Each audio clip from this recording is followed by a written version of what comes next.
We were in the actual den, pitching to the dragons for 1 hour, 30 minutes, 1.5 hours. Standing up there, being just grilled. We wanted a dragon, we knew. We wanted Steven, man. Let's just say it. Steve Bartlett. We wanted Steve Bartlett. Steve Bartlett's the GOAT.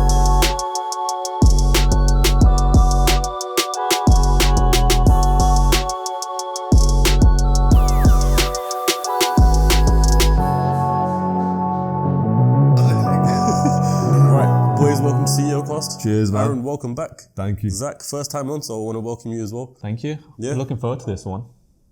Finally get to sit aside him and talk. Yeah, we get to talk about the whole Dragon's Den experience as well. But yeah, you want to be careful because he talks a lot as well. I know, Hey, like I said, man, this is a Zach show. I'm just here. I'm his concierge. Yeah. I'm his DeliverMe personal shopper. That's it. Right, so before we get into the podcast, I must ask you, I hate asking and begging and all that stuff, but you've got to be subscribed to CEOCAST. We're trying to grow to 100k by the end of the year, and this is part of the plan. 70% of you who are watching aren't subscribed, so all you got to do is just press that red button down there where it says subscribe and join the family. Right, so Aaron, you've been on the podcast before, so you're a man who runs social agendas, right? Yes. Yeah, also like 6'7" or something, which is crazy. 6'4", but yes. No, you're definitely Alright, 6'5". Yes, whatever it is. And Zach, you're also the founder of DelivrMe. Mm-hmm. So we'll get into that all shortly and everything. And Aaron, you're an investor in DelivrMe, right? I was the first investor. First investor. Yeah. I've got to mention that as well. Hey, I like that. That's a big headline. Yeah. So you guys were recently on Dragon's Den. By the time this comes out, you probably would have won 3 weeks ago, roughly, something like that. Was it last week? It was last week. Was it last week? It was. Because this is coming out on the It was last week, sorry, yeah. Yeah, it felt longer. Oh, right. Yeah, because 3 weeks. 3 weeks later. Yeah. So that's that. So that's the whole Dragon's Den experience. But let's just talk about what you actually went on Dragon's Den for. Now, Zach, this is where you come into it. So Zach, how old are you? I'm 22 currently. 22 currently, yeah. And you're the founder of DelivrMe. Mm-hmm. So I want to talk about, firstly, what is DelivrMe and why is it different compared to anything else in the market? Sure. So DelivrMe in a nutshell, it's like assigning a personal shopper to go get your shopping. Yeah. That's the basic of it. But there's a lot of elements that go into it. So we have another set program called the Verified Store Program, which allows us to partner with independent stores locally to obviously access the platform and offer their deliveries to the customers. So it's another tech industry that we got on the podcast, which is interesting because I think people like that a lot. But I mean, you're being only 22 years old. How did you even think about this? How did you come about with it? So I actually founded the company in 2018 when I was 18. It was an idea that came to me when a friend wanted something urgently and he couldn't get it. And I thought, I'll get it for him. And he actually sent me money on Monzo instantly. Yeah. And I thought to myself, if a bank can automate so many things and, Monzo have revolutionized the industry, I thought to myself, elements of that technology can be used in the on-demand delivery space. Yeah. We've seen Deliveroo, Uber Eats, and Just Eat kill it in food deliveries. So I thought to myself, why can't we do this for pharmaceuticals, for electronics, for technology, for clothing, and so on? So I began a 2-year plan on making this come a reality. So you thought about it when you were 18 years old? When I was 18, yeah. But when did it actually come to life? It actually came to life at the start of 2019. That's when we had the foundation of the app built. Yeah. We had a lot of turbulent issues with development teams and things like that. But we were at a solid point towards the end of 2019. And that's when I started looking for a potential partner to take over the marketing side of things while I run the operation side. Yeah. Because I couldn't do everything, obviously, because the market's so big and the scale we want to take the company, it would be impossible for me to do it all on my own. So currently at this point in time, DelivrMe is the only platform that you can deliver anything else other than just food? Yeah, in the UK right now. Okay. Mm-hmm. And what do you think that's like? Because obviously, when on Dragon's Den, let's get into that later on because we want to keep the audience attention going forward. You know what I mean? So, yeah, I mean, but before that, what was your upbringing like? Were you always into business or always into tech or, you're so young? Yeah. I always had a passion for business. I think that stemmed from obviously losing my parents at such a young age. So I lost my dad when I was 7 and lost my mom when I was 11. And that caused me to mature at a younger age than everyone else. Have you got any siblings at all? Yes, I'm the youngest in the family. Okay. So I have 2 brothers and 1 sister, all older than me. I don't know if you want to talk about what it was like back then, because hearing it, I'd probably get emotional myself. So I can't even imagine what it's like for you. And I'm pretty sure, likewise, losing your parents is a completely different feeling to anything else. But obviously, that must have been a devastating time. So what sort of effect did that have on you and your family? It had a hard effect. Obviously, whenever you lose a parent, you can go either way. You can either go off the rails or, you know, go on the right path. But thankfully I had, you know, my family's support there, and everyone was all my siblings were older. So thankfully my sister took me in, and I wasn't put into the care system or anything like that. And she really helped me and shaped me. So I owe a lot to her to obviously get me on the right path and align my strengths and abilities. So when your sister took you in, what's the age difference between you and your sister? We're 9 years apart. So was she married at the time? She just got married as well. So you were living with her? Yeah, lived with her husband and family. She had a few kids as well. So she took me in when I was 11, lived with her until I was 18. But yeah, she was really supportive. Anything that I wanted to do, any business that I wanted to start, she was all for it and really pushed me. So that really helped as well, I think. She still is as well. She's like always DMing. Anytime you put anything for DeliverMe out, she's like number one she's fan. so proud. She's like a mother to me, essentially. I can imagine. Yeah. At 18 years old though, you moved out. So where did you go? In the city centre. So on your own? On my own, yeah. Why is that? Because DeliverMe's offices were in the city centre, and oh, so you moved out essentially as soon as you started business? As soon as I started the business. I think it was getting to the point where, you know, my sister had me for that many years, and I think it got to a point where, you know, she had her own family and stuff like that. So I think it just felt right in that moment to just, you know, leave and you know, let her get on with her life, and I've got my career pretty much. And Aaron being the first investor into DeliverMe, how did that all come about for you? Because we met in, what year was it? 2020, I believe. Yeah. Yeah, 2020. It was a while ago. Yeah, there was no mention of DeliverMe in that podcast. There was nothing like that. Yeah. So I'm assuming that you hadn't met him at that point. I hadn't, right? I didn't even know who he was. No. He actually. When was that filmed? I can't remember. I think it was end of summer, wasn't it? It was getting a bit cold. I'm pretty sure, no, because that podcast came out in December or January, one of them. Wait, hold on. I'm getting my times wrong. No, that came out in December, 100% 2020. Yeah. Then we were just early discussions, weren't we? So December 2020 is when we first met. Yeah. And Zach came to that same meeting room that we filmed in, actually. Is it? So it was the same meeting room. What, the same day? That would have been a tiring day. It'd be a day like today.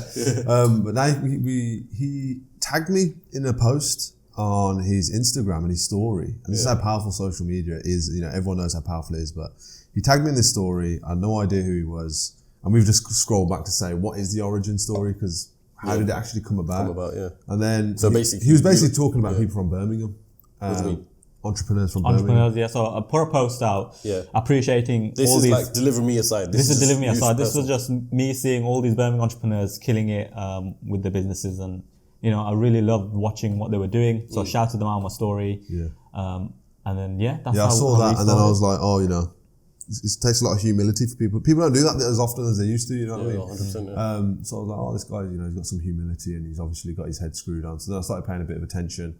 And then from there, I obviously saw his post about DeliverMe. And I was like, that's an interesting concept. Obviously, it's very early doors. Even though he'd been working on it part-time for like 2 years. Yeah. It's early doors. So I thought, you know what, why don't we have a conversation? And then somehow we've sent some voice notes back and forth.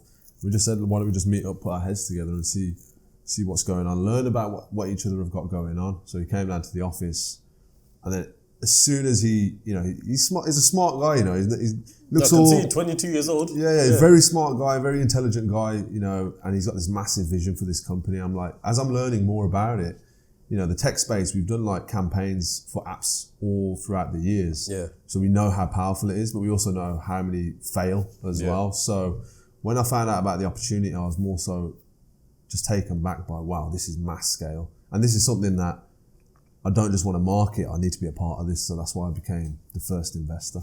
You definitely have a like thing of, you want to be a part of something, because even when we done our podcast, I don't even remember this conversation.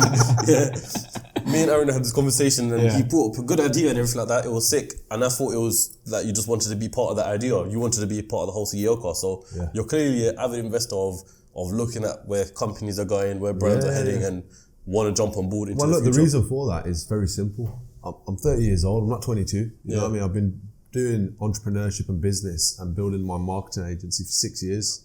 So I've grown. I've made, you know, Jay-Z says in one of his songs, I've made more millionaires than the Lotto did. Mate, I've made millionaires over and over and over again. I've grown 7-figure businesses. Yeah, I mean, that's after you've done that so many times, you got to, you know, I say to people who I mentor, sometimes you've got to, depending on where you start in life, you've got to build it for someone else first because you couldn't build it for yourself because you don't have the resources. So then the people with the resources, you've got to work for them. You've got to build it for them.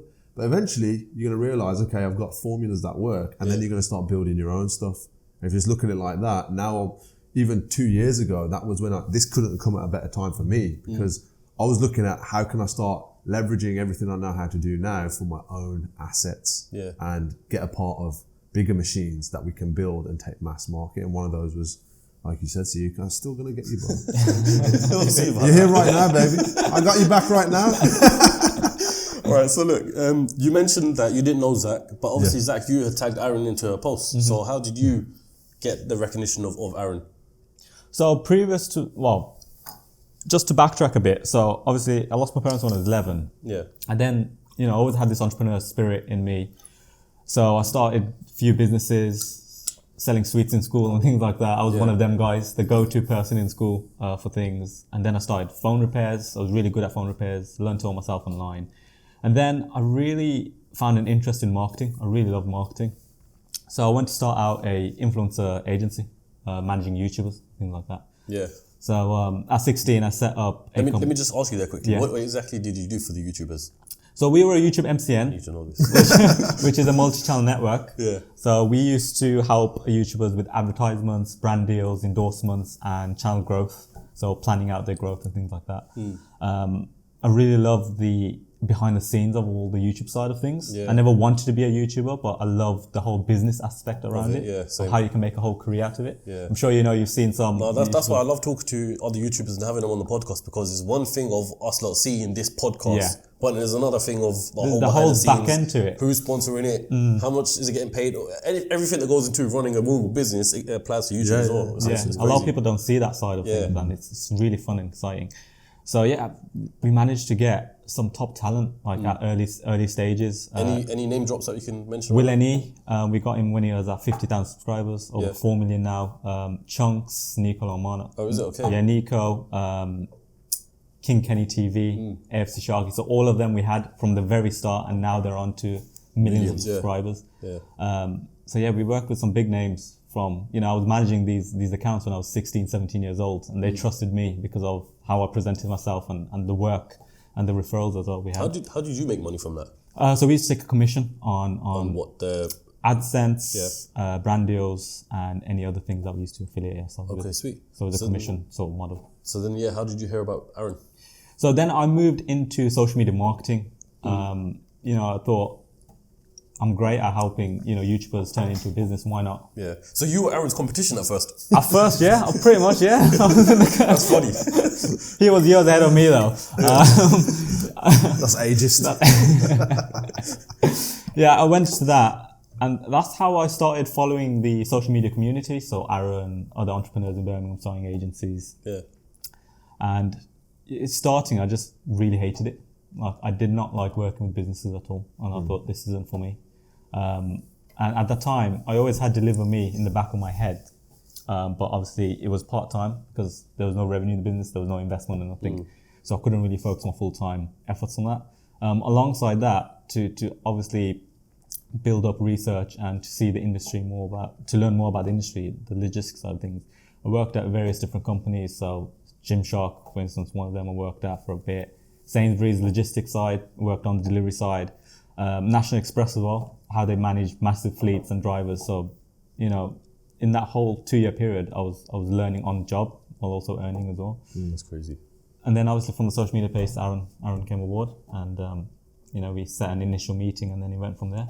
So when you saw this company, Aaron, what is it that you thought when obviously you explained the value that you could add to CEOCAST at that time. So what was it that you explained to Zach that, I can see this going here and here and here? What did you see at that time? We've been there and we've done it. You know what I mean? We've built so many companies, we've built so many apps, we've generated millions in user downloads already for so many different varieties of apps, music discovery apps, you name it. And I just thought, you know what? To run this business, all the moving parts, there's so many things that go into it that he's going to need a lot of operational support. He can't be the marketer that he comes from. He needs to offset that so he can focus on having all the pieces in the puzzle aligned to get this to where it needs to go. And that was a conversation. It was more so, how can social agendas help DelivrMe and where have you done stuff like this before? Because at the time, you know, my team was about, I don't know, 18, 20 people strong in-house, right? So we had a lot of resource, we had a lot of projects on the go. And when it comes to the value add, it's just a growth machine that I know how to put together now when it comes to online campaigns, video, ads, how much to spend, where to spend it, how to track the data, how to optimize your campaigns, how long do you run them for? All of that stuff is just like second nature to me now.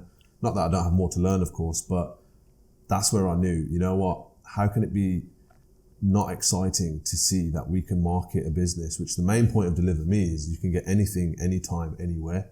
You know what I mean? So that I'm literally we're talking about marketing any product in the world. That's a dream. That's a marketer's dream. How can I not get excited about being able to market any product that you can get from a shop in a 3-mile radius? Yeah. Bro, that's bread and butter right there. All right, so now we've got to talk about the whole process of Dragon's Den, because me and you had a brief conversation about this. But before we do, Valentine's Day is coming up. So, ladies and gentlemen, this podcast is sponsored by Manscaped. Let's be honest, how many times have you shaved just downstairs and you've accidentally cut yourself? Painful, innit? Well, with Manscaped, you don't have to worry about no more. Your balls will literally thank you. I'm one of the first to try the new Lawnmower 4.0, and I can tell you right now, the performance is out of this world. Trust me when I say I put it through its paces. Their new 4th generation features a cutting-edge ceramic blade to make sure it reduces all your grooming accidents thanks to their skin-safe technology. This upgraded trimmer includes a multi-function on-off switch, which can also engage a travel lock. It also gives you the ability to turn off the 4000 Kelvin LED functional light at the front, making sure you can get in those dark, dingy areas that you would never be able to get before. And you know what? It even has a guard length of lengths 1 to 4, so you make sure you can trim, I don't know, you might give yourself a skin fade down there. I don't know why you would do that, but you can do it. Boys, if you've been that person to use the same trimmer on your balls and on your beard, firstly, you're disgusting, and secondly, it's time for you to change that with Manscaped. Get 20% off plus free shipping with code CEOCAST at manscaped.com. Unlock your confidence and always use the right tools for the job with Manscaped. Once again, get 20% off plus free shipping with code CEOCAST at manscaped.com. And you know what? While you're at it, grab yourself a weed whacker as well, because no one wants to see your hairy nose, so get all of that sorted as well. Now let's get straight back to the episode. I love that. Yeah, Valentine's Day is next week, you know, you got to trim up and stuff. God, it is clean. It is next week. All right, so back to the podcast. Back to the podcast with Dragon's Den. That was a quick cut, that one. Yeah, I wasn't ready for that. No prep on that one. Hey, what am I promoting? Me and you spoke about this briefly over the phone about Dragon's Den process, and you said to me it was filmed back in like June, July, something like that. Yeah. Obviously, it only came out in, it would have been in January when it came out. Yes. So, what's the whole process like from obviously you got to apply for it, you got to, I don't know, there's so many, I don't know. We actually started the whole process back in March. 2020. And then we were set filming it in June, so there's a long process. A lot of people don't know. Not 2020, 2021. Yeah, 2021. Yeah. What's 2021? Oh, yeah. Sorry, I forgot in 2022, yeah. So there's a lot of paperwork, applications, and a lot of people don't know the amount of due diligence that they do on companies. So everything that you say in the den has to be fact-checked and validated beforehand, before you even present. Before the Dragons even So how much money you've made in your other businesses, they want to see wage slips, they want to see... And you can't lie about it. You can't, pretty much, when you go on a show, you cannot lie about anything. They won't broadcast it. Even if you say something that you haven't, put on there, authorized beforehand, they would come back to you and ask you for that evidence. Or is it what the Dragons will ask you, or the whole production team? Yeah. But how can the production studio ask you? Because let's just say you've made it on the show without saying something. If you they just cut it out the edit. Yeah. If you can't prove it, or they'll just cut cut the it pitch because you're not guaranteed to be on the show. Yeah. It's only after you'll be given the green light saying. So that whole 10-month process, you don't even know if it's going to get aired until literally a month before, where they say you're likely. The whole process saying you're either likely to get shown or you're not likely, and then really getting closer to the day, and you know in the contract you're not allowed to promote it until a week before either. So then a week before is basically when you're 100% certain we're on the show, because they send you the photos, send you 2 screen grabs, and say there you go ahead and promote it. And we don't even get to see the episode until it actually gets presented. You know, so funny, the second that I knew, or mainly Aaron, because I didn't know you, but the second I knew Aaron's on Dragon's Den, I was thinking, this guy is such a marketer, you know, I know exactly his game plan here. So obviously that was that. But the whole process of the den, obviously, Is that a compliment? Did you see It's a compliment. I'm looking for a compliment somewhere in Yeah, there. that is a compliment in itself. Did you Being see a marketer, the I love that. Oh, yeah, I'm proud, man. Let's take it public. Did you see the whole 1 week campaign that he did? Yeah, yeah, I saw everything, yeah. I was like stunned. Also in his Instagram story, he's putting it on billboards and everything. Everything I was like the full shebang, and I was like, wow. Yeah, it was good. It was good, and it's working. Yeah, and we'll talk about the investment you got after that because I expected the complete opposite. I'm not gonna lie because the way you marketed, A lot of people did. Yeah. Okay, is this how And that's they what did it? you know, and that's why I gotta say I'm good at my job. Man. I'm good at my job. Good plot twist, but I mean, so on BBC is on BBC, isn't it? Yeah. On BBC, they show your pitch for 10 minutes, right? How long is that actual whole process? We 'Cause actually clearly were, it's not gonna be 10 we minutes. were in the actual den, pitching to the Dragons for 1 hour, 30 minutes, 1.5 hours. Standing up basically, there, standing getting up questioned. there, being just grilled. Legs hurting. Well, no, you know what? It felt like 5 minutes. It felt like, When we walked went so out and we quick. saw at the time, we were like, wow, that flew by. It's so intense. You know, you're just in that moment and you just, that intensity just takes over. And one dragon will finish. The way they edit it is not how it goes down. Like they chop questions, chop answers, and they make it fit a good narrative. Yeah, and probably like this podcast. shout out to the BBC because they made us look amazing. On the edit couldn't have been better because there was some really great criticism that they didn't show. And mainly because I think it would have given other people advantages and ideas and stuff like that. For like a business plan And there's also sensitive information. The dragons share like sensitive information about their own businesses and their own experience, so they can't show too much. It's like inside information, isn't it? So you're up there for an hour and a half, but it goes like that. And then when we came out, we were ecstatic because the main thing all we wanted to achieve was we just wanted to nail our pitch, and we just wanted to make sure that every single person who listens to that episode or watches that episode, they feel like they understand DeliverMe. Would you say you nailed the pitch? Nailed it, mate. I think What's above nailed it? I don't know, but there's one thing you cocked up on. What was that? You didn't say the percentage of Oh, what. That was intentional. Is it? Was it? Now you don't know. I'm not the puppet master out here. I want them to engage with me straight away. How much? Yeah. Other than that, you did pretty much nail the pitch. It was a very good pitch. But let me plug it as well. If people don't actually know what we're talking about, I'm going to put the link in the description because I believe there's a YouTube. It's on YouTube now, yeah. But it's shortened to 5 minutes. It's not the full 10 minutes. But they put it on their BBC. They put it on the BBC. Have put it on their YouTube channel, haven't they? So Yeah, that's what it is. It's Or 5 in minutes. fact, you could probably watch it on iPlayer. as iPlayer, well. you can see the full thing. It's on there for a year, so. it's powerful. Yeah, and I'll give it a watch. You'll see the pitch, and you can see how it goes. But in the den, like the Dragons did point out, I wouldn't say quite a few, not faults, but almost like what's the word? Concerns With the business, right? So DeliverMe being the brand that you are, specializing in what you do, why can't someone like Just Eat, Uber Eats, or Deliveroo, or wherever it is, sub-venture into that sort of thing where you can deliver anything? So surely, as they pointed out, surely there must be a reason for it. Yeah, absolutely. So their whole business that makes you model and their whole operational structure doesn't work the way ours works. So for them to try and consider giving access to every rider, first of all, to payment cards, which they have masses, it's a whole, what you're talking about is organizational change, which even if you upload a new software into a company that has more than 20 staff members and you say, listen, tomorrow we're going to be operating off this. Yeah. It's going to take 6 months just to change and get that adapted to a small to medium-sized business. I know that through experience. It's a nightmare. Now it's like, install something. I'm like, no, we're not touching anything new. Just keep it as it is. And that's first and foremost. They'll have to change their whole business structure and model. The second thing really is they don't have our technology. We're doing things in a very unique and specific way. That's our USP. So the fact that they're buying companies that are doing similar things in the marketplace is what's most exciting, because at the end of the day, we're not standing here pointing our rifles out saying we want to take down Deliveroo, Uber Eats. We want to compete in a marketplace where one day we could potentially partner with these companies and be the arm of their business potentially, where we can deliver the things that they don't want to because our infrastructure allows us to seamlessly. And what these big companies are doing now, they're not saying, oh, look at DeliverMe, great idea. Let's quickly get a whole team of 50 developers and build it. Oh, you've done it. Thanks so much. We'll take it from here. Yeah. And as part of our growth plan and growth strategy over the years, we want that to become, to manifest an exit where we can partner with these big companies. Yeah, that would probably be the most ideal thing. Yeah. Don't miss anything.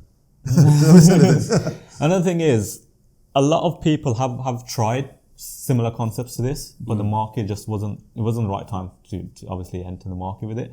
The pandemic has helped enormously grow this market. And also another thing is these big companies are looking at all these smaller competitors, seeing, they're watching us very closely. Ever since the Dragon's Den episode aired, I have executives from Just Eat, Deliveroo, all following my LinkedIn. Oh, is it? Yeah. Okay. Just Steve watching Bartlett, closely. I want to give a massive shout out to Steve Bartlett, because as soon as the episode was aired, he actually shared us on his LinkedIn a 5-minute condensed version of our pitch, talking about self-awareness and humility. And his network is huge. Yeah. So he's and even on the den, he made it so comfortable for us. He saw, I think he saw pieces of himself in our pitch. We're young, come from ethnic backgrounds. So he was really there supporting us through it. And he was the last one to say I'm out as well. Then after the episode aired, he shared us on his feeds. That gave us more amplification. And yeah, he even dropped me a message on Instagram as well saying, your guys' attitude was 10 out of 10. Yeah, that's it. So a lot of people have supported this, and even though you got to understand, even though we had 5 outs on Dragon's Den, what happened next? Obviously, we'll go into that, but the validation is 120% there that the market wants this to happen.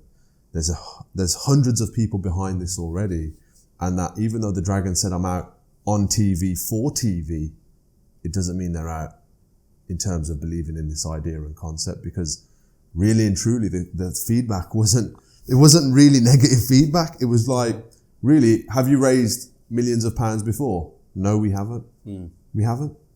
But no one's born raising millions of pounds in any business, in any market. So it's just part of our growth plan. It's just part of something that we just have to do. Yeah, for sure. And always keep in mind that the program was filmed in June. So all the feedback that we received, we implemented for the past 6 months. Yeah. It's great. It's like a mentoring session. When you're involved with the business day to day, you kind of miss out things, and that was a real big eye opener for us on the potential flaws and things that we didn't even consider. Yeah. So massively helped us and reshaped DeliverMe into what it is now. It's like having a mentoring session with 5 of the I best can imagine. business I mean, people ever. not mentoring session for you. It was, as Deborah said, therapy session.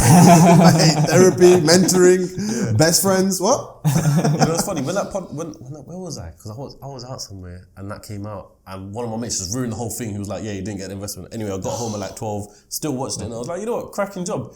But let's talk about that, because even though this title was a bit clickbaity, saying that you walked away from your investment, obviously without having a monetary value of investment, you guys must have walked out with something probably arguably better for you guys.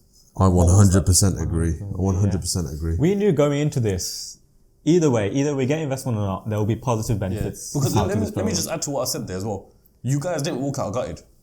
I mean, there was a moment you in the list saying, yeah, but I mean, you guys, you hold it down. At work. Yeah, marked at work basically, yeah. You held it down, you had positive vibes. That's why I was like, you know what, this why is Aaron, like, yeah.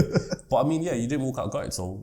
We actually had an interview at the end of the actual pitch, and the producers were like really shocked and kind of confused. Wait, who did you have an interview with? There's producers, there's a pre-interview, then you go out, then you do a run through, and then there's a post-interview. Oh, and the producer, off camera. he's standing there and he's interviewing both of us, and he's just shocked. He's like, "Guys, I've got to say, your attitude is just throwing me off a bit here.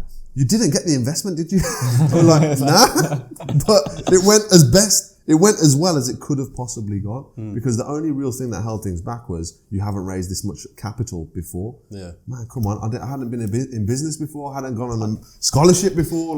It's all stuff to be achieved and overcome, isn't it? 100%, yeah. So we walked away with all of this advice of everything that could go wrong, all of the challenges that we're going to face, pretty much from 5 of the most validated entrepreneurs in the country. Yeah.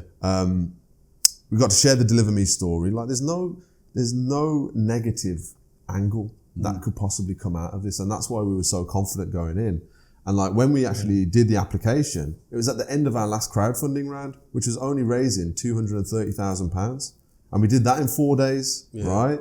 So we were we didn't actually need any more money at that time, so we were just okay, let's give a little bit more equity and say we need 50 grand. Yeah. But we don't just need 50 grand. Right now, we're raising mainly what 2 we went mil. in there for. We were looking for the experience that a dragon could bring on. I can imagine. I mean, I'd be not frightened, but I'd be very, very nervous standing in front of the Dragons. One of the main things that they had a concern with is the fact that you had to raise, as they quoted, 15 million roughly. Yeah.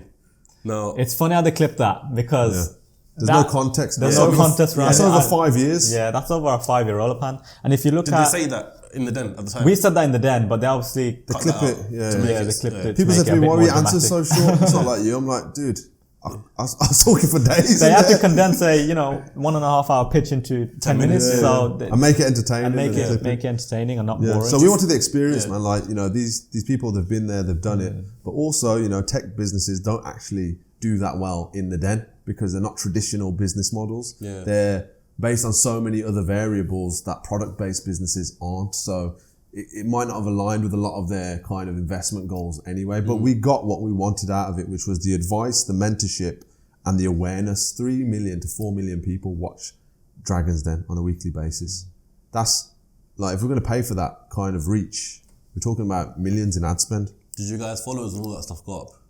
Hardly, no. It wasn't about the personal brand play either. Yeah. It was all about the investment campagn. DelivrMe did though. We've seen a spike in downloads, website views, Instagram, all the social media stuff. A lot of people were like concerned about the 15 million figure. But it's standard in the tech industry. Like if you look at all the industry competitors, they've raised hundreds of millions and they're still not operating profit because that's just the nature of the business. It's all about economies of scale with this business size. Let me ask you that. You walked out of that den knowing that you probably would have had to raise that sort of amount. And now, after it's gone live, you've got a crowdfunding, right?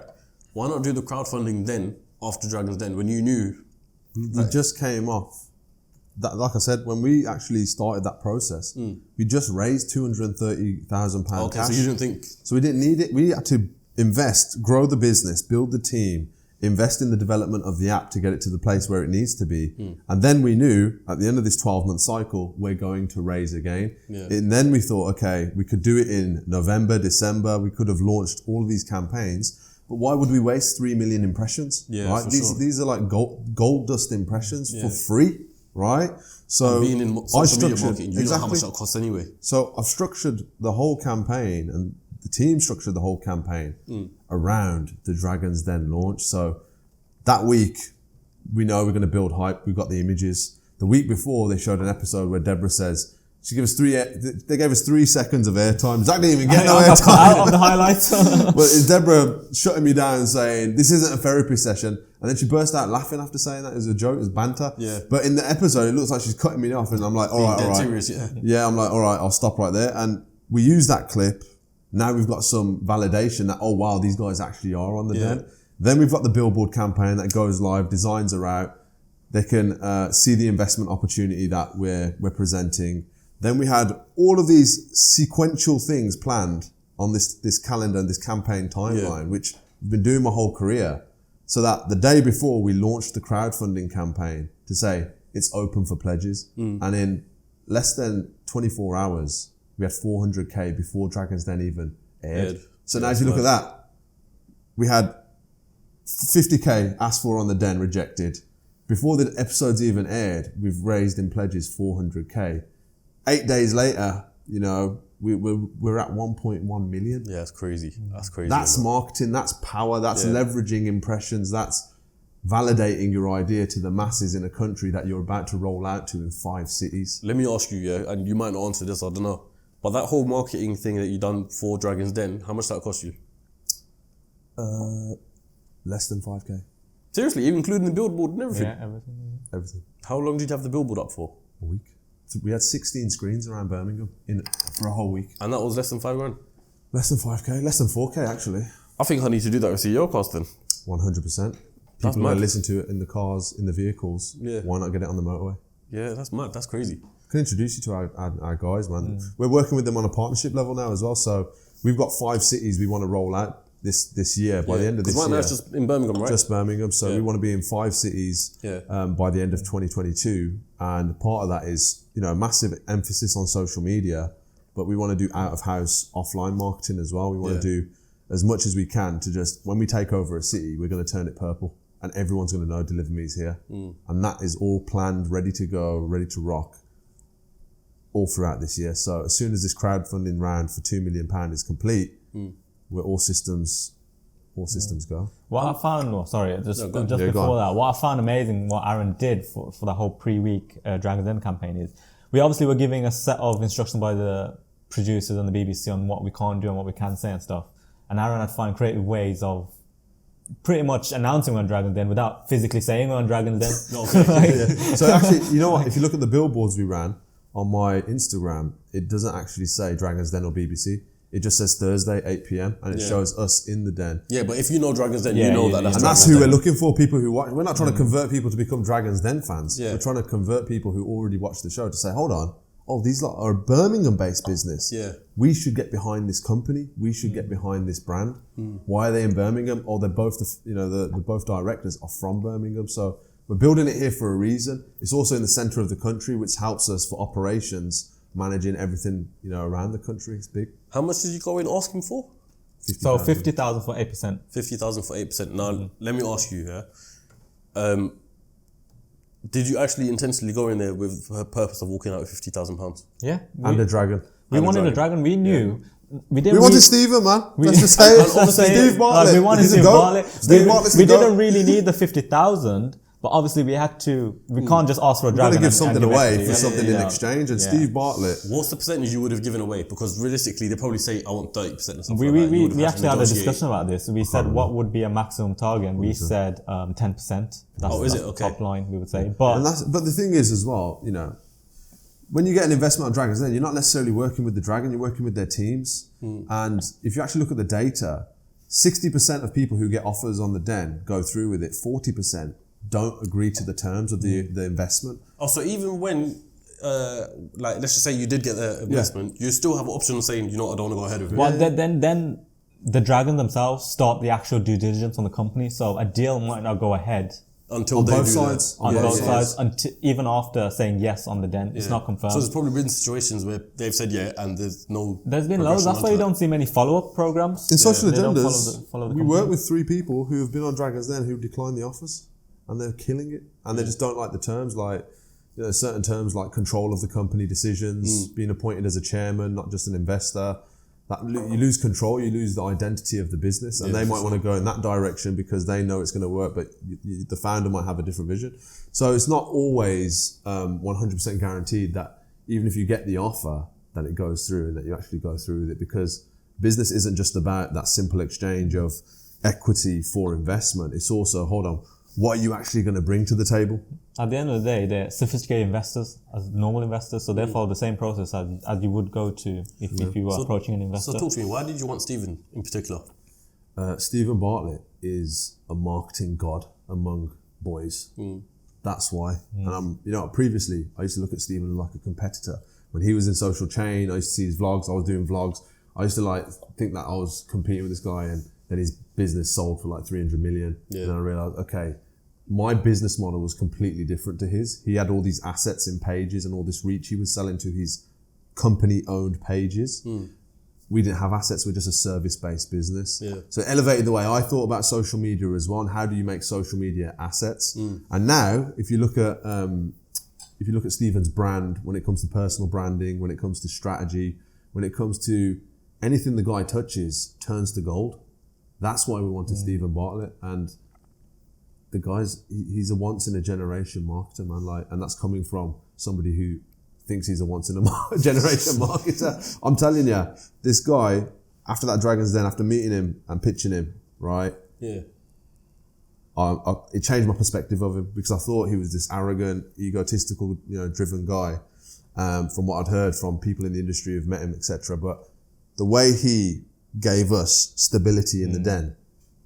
He even said, and it didn't air because you're not allowed to know each other. He said, "Aaron, how do I know you?" As soon as he asked that question, and I said, "Look, we come from the same social media background, blah blah blah." Obviously, he's going to have seen my ads. Everyone in this country's pretty much seen my ads. But as soon as he said that, all the Dragons gave us loads of credibility straight away. The tone of the room changed. Completely changed. If the new Dragon that's in touch with all the younger people and social media and marketing and business recognizes this guy, they must be credible. Dragon's Den's a whole complete different vibe now, isn't it? Because this is the first time they've had someone young on, and also someone who's our generation understands social media and everything like that. So it's not just your... It brings a whole new dynamic to the show. Like, dynamic vibe. That's amazing. And after he did that for us, my respect for that guy is up here. Like, Did you guys get to meet or talk to the dragons outside of the den at all? No, because at that time we were filming, there was COVID restrictions, so you would have seen the glass against us in the look, lift. It's like a there's 100 people on that set. Does that lift even move, by the way?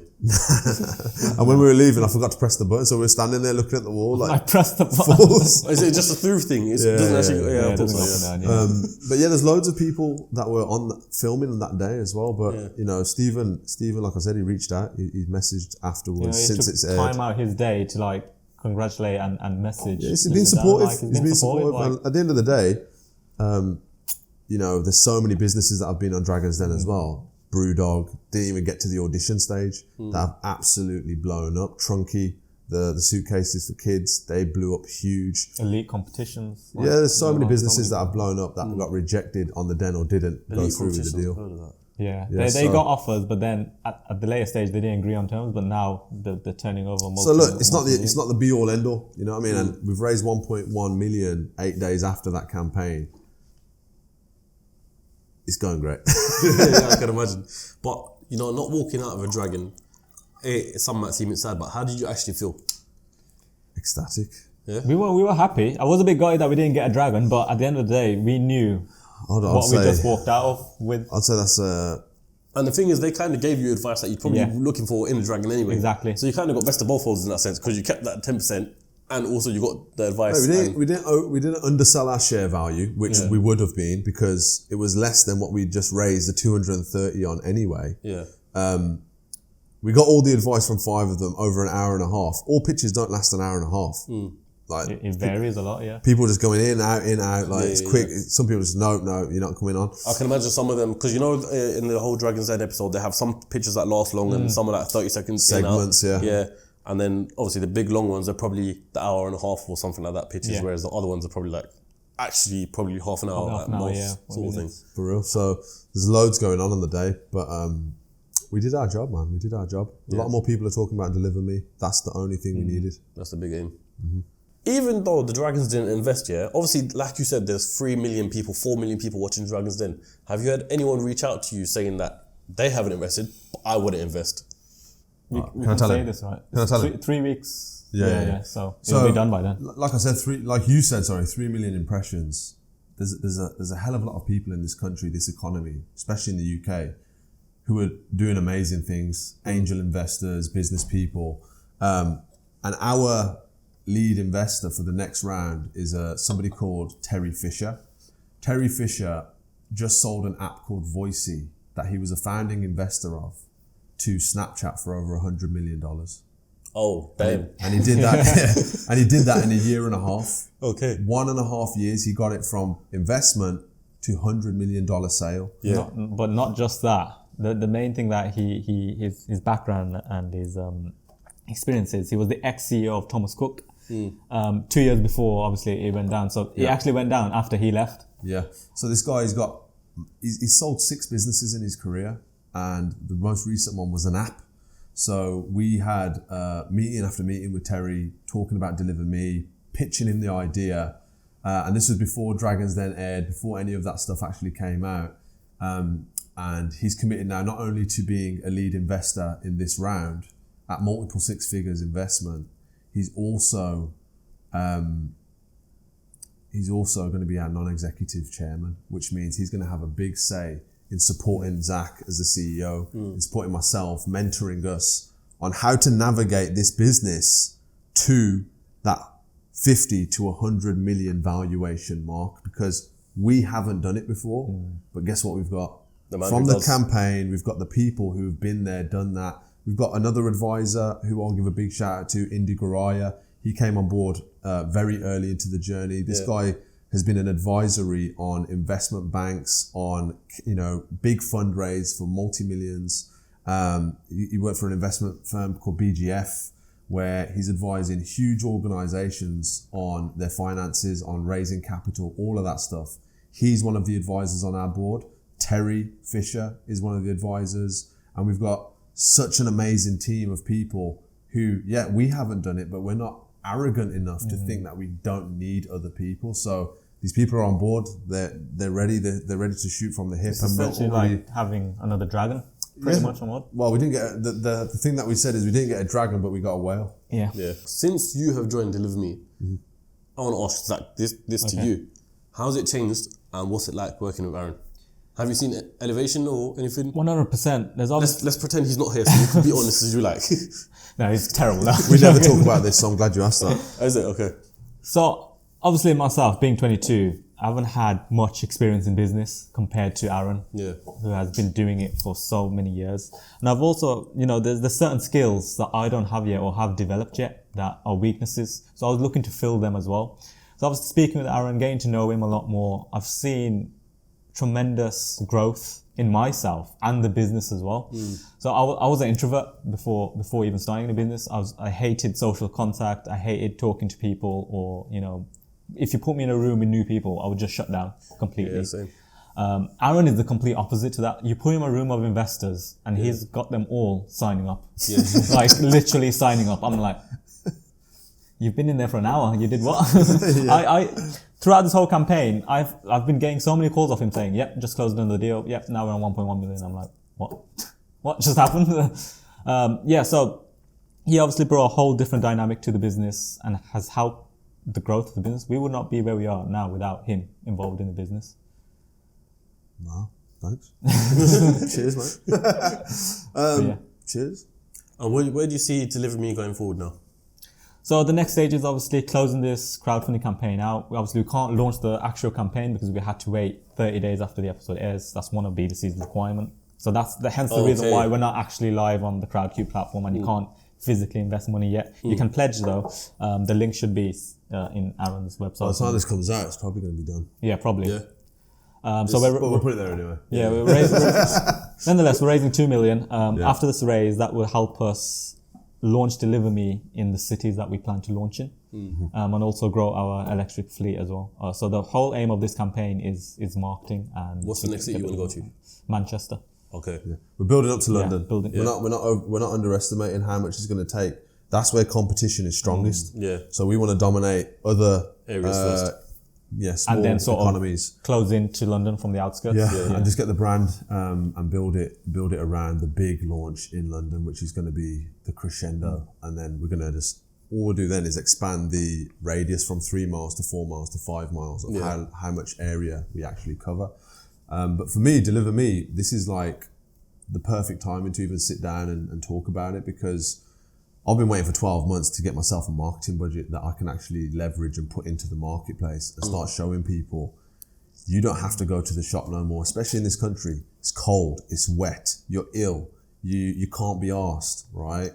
We are one of the most lazy groups of people, right? Our generation in particular, because we've just grown up with convenience all around us, right? Technology, we've grown up with it, we've adapted to it. Yeah. So if we now know we can get anything we want at the click of a button, not just food, anything, just run to the shop and grab it for me. How many times people ask that of me in my life? Oh yeah, when you're young and that, just run to the shop, get me this. Your grandma, oh, we've missing this ingredient, go get some more onions from the shop, whatever. You don't have to go no more. People will do it for you and they'll get paid fairly for it. Are you going to be able to order something off DeliverMe in the metaverse?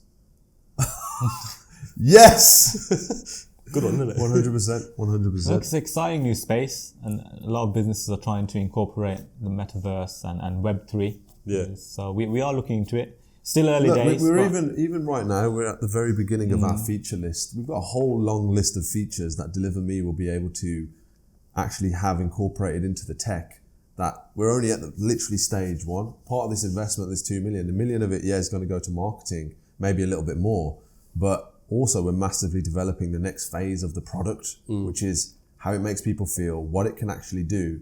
And there's so much opportunity around this because the features are incredible. And one of those features, I'm just going to give a little sneak preview of it, is... Wait, which one? Maybe don't say too much. Maybe I have to go this. But one of the features that we've been talking about and we've been putting the fundamentals in is working with big e-commerce sites that have distribution centers, that have customers in a radius of those in miles, which let's say Gymshark, for example, right?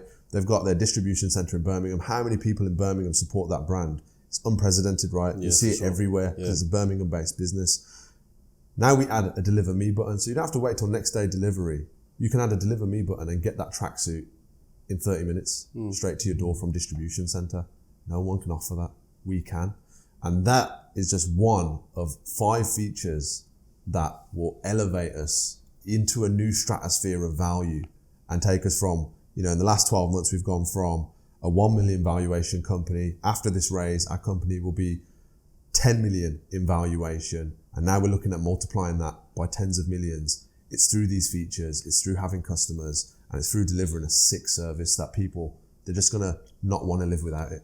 Just like Uber Eats, Deliveroo, it's just a new way of living.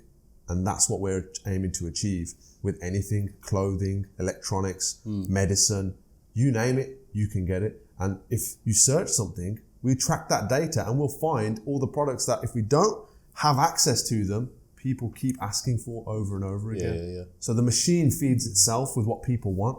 It's unbelievable. Recommendations, yeah. Before we wrap up, Aaron, there's a question I want to ask you. Yeah. Zach, feel free to answer it as well, but obviously Aaron being older than all of us. Hey! Let me ask you. I'm the wise man. Yes. Being an entrepreneur mainly, they probably start a few different businesses, but some of them, the people that I talk to, they always have one that they know that this is going to be their multi-million pound idea. Billion. Is this that for you? 100%. Yeah. It's a global brand. We're already getting requests for franchises all over the world. People, and that's before Dragons Den. This is before the big, Dragons Den didn't bring a lot of new people to the business. It just reaffirmed who we are to the existing network of people around the business. This business has the potential to be a $1 billion organization within the next 3 to 5 years. That's my personal belief. Like I said, I've spent my whole career building loads and loads of different people's businesses up, and I love them for giving me the chance to help them. And we're still doing that, and it's a big passion of mine because without that, I would never have met people like Zach. It brings so many opportunities by just being a man of service in the industry. But now I've got a leadership team in Social Agendas who can take it to the next level, which allows me now to focus and spearhead the level of kind of energy I need to put into DeliverMe to get it where it needs to go. And it's all about marketing this year. So it really is just my bag to go and get this accomplished and achieved. So for me, DeliverMe is the big play that I feel everybody who's invested as well. We've got hundreds of investors already from the first round. Hundreds have joined the party now and they're investing and they're pledging their investments right now. Every single person in this organization who are investing in this idea, backing us, supporting us, we're taking them with us. And when we take this to the level where we feel we can't take it any further because of our experience and what it will require, that's when everybody's going to be able to cash out and hopefully get a really, really amazing, life-changing return on their investment in DeliverMe. And it's just going to grow and grow and grow. And once we've taken over these 5 cities, then we're going to spread that radius. The whole country will be purple, then the whole UK, and then it's international. And all along that journey, we're documenting it as well. So watch out for the DeliverMe documentary. Should they subscribe? Man, subscribe to CEOCAST. Yeah. It's honestly one of the realest people in the whole podcasting YouTube space that you'll ever come into contact with. One thing I say about Raheem, knowing him, 2 years now? When was that the first episode? I don't know, 2020. Yeah. Even before I came on, I knew about what you were doing and stuff. One thing I say about this guy is he's just one of the most genuine people in the industry, and for that, you can't buy that. So you got to subscribe, man. You got to support. Yeah. And share this as well. Yeah, share, do everything that you need to do. 100%. So I'm not gonna be the person to tell people to invest. Of course not. Yeah. Are you investing money? You tell me how much you want to put. You tell us how much you want to put. Yeah, but if people want to invest, whether it's myself, wherever it's anyone else who's watching this, how can they invest? Yeah. How can they do so? Look, first of all, remember, capital at risk. There is capital at risk. Anything can happen in this world. But for those of the people who are interested in investing, Crowdcube is the platform we're raising the 2 million on, where literally the pledges are flooding in. However, they're not the payment collections yet. So there's going to be lots of opportunity to get equity in DeliverMe. Capital at risk, click the link. We'll send you the link. So if you can put it down below, I'll put it in then the we can we can invite people to come on this journey with us because you'll be joining hundreds of investors who are already seeing a big increase in their original share price as well. But again, it's completely independent on what people want to do. Well, we're going to have to wrap up there, guys. Our next guest is now downstairs in the lobby, so we'll bring her in. But until then, make sure you guys check out Aaron and Zach on social medias. I'll leave all of our links in the description below. Like I said, please subscribe. It helps out a ton more than you can imagine. And if you're listening to this on your favorite audio platform, whether it's Apple Podcasts, Spotify, whatever it is, press that follow button as well. Until then, we'll catch you guys on the next episode of CEOCAST. Thank you. I didn't know which camera to look at there. I'm not gonna lie.